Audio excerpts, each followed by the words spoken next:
There was a speculation on what happens to the talks, and the president has just made a clarification on that. He actually says that Iran backed out of the deal twice. You can't deal with these people, he says.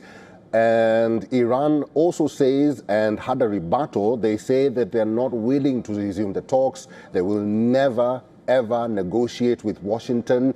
Probably, are the talks in limbo now, or is the negotiation in limbo now, you think?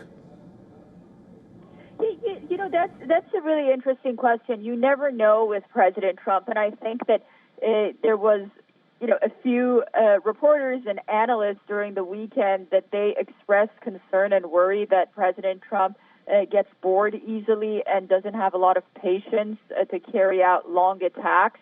So they were concerned that he might go to the negotiating table because of that, and the president sort of replied to that right now. We saw during those remarks a few minutes ago saying that I don't get bored, I'm going to finish this job. You know, it's not clear who initiated the possibility of talks, whether it was the U.S. or Iran, but it just doesn't seem like they would sit and talk behind closed doors, at least at this phase. There just seems to be no daylight between them. And indeed, you cannot actually predict what President Trump would say, but he actually did say in this rambling speech of his at the White House that the military campaign against Iran could last up to 4 or 5 weeks.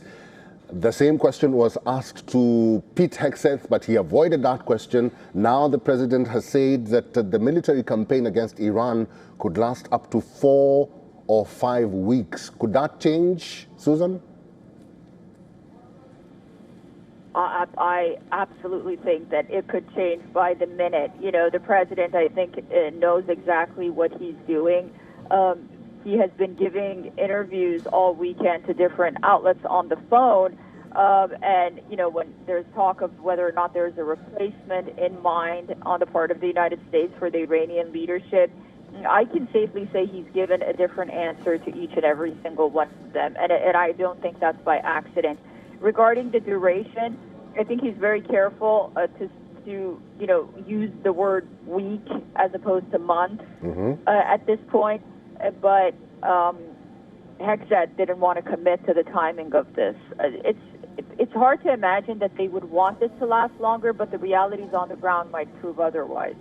This is actually very interesting, and I'm sorry I'm giggling or laughing, but the president did indicate that the U.S. was prepared to go longer if needed, adding that he wouldn't get bored if the war dragged on. I understand that he is fielding some questions from the reporters. Let's just listen in to the president, and then we'll continue this conversation shortly. In '88 on Staten Island, Michael grew up seeing the World Trade Center across the bay. I know Staten Island so well. The people in Staten Island are amazing. After 9/11, Michael enlisted in the Army, and by 24 years old, he was in. He was locked in. He loved it. He wanted it so badly. He was a squad leader serving in Afghanistan with the 2nd Battalion, 22nd Infantry Regiment, 1st Brigade Combat Team of the legendary 10th Mountain Division. On August 28th, 2013, terrorists detonated a 400-pound car bomb on the east wall of the forward operating base, Ghanzi, ripping open a 60-foot wide breach into a compound that housed NATO coalition forces, a lot of them. 10 Taliban fighters wearing suicide vests swarmed through.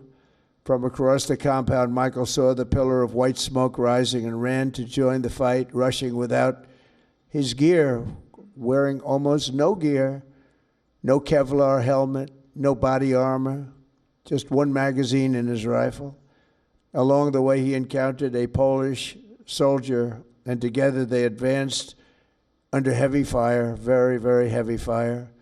At one point, shrapnel ripped through the Polish soldier's legs, rendering him unable to walk, very, very severely hurt. In that chaos of gunfire, explosions, and charred human remains, a terrorist insurgent appeared rounding a corner with his suicide vest, fully armed, and you could see it. It was going to happen.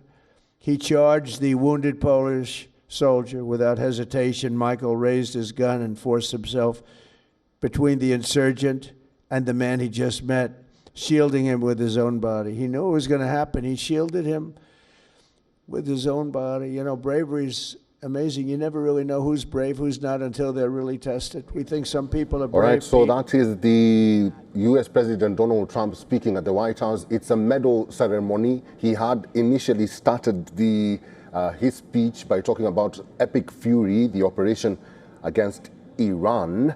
Susan Teherani is still with us. She's our correspondent from New York. She's on phone. Susan, before I went to Trump, he had made this reference, or he had said that the U.S. was prepared to go longer if needed, adding that he wouldn't get bored, and I put that in quotes, if the war dragged on. And you had just spoken about him changing his emotions and getting bored quickly. Yeah, just really quickly, I think there was some criticism leveled against him by a few television personalities and analysts that they just were concerned that he would wrap this up before the job is done, because he usually doesn't like to stay somewhere long militarily. He doesn't believe that, and I think that's what he wanted to make clear, that we're going to stay there as long as it takes.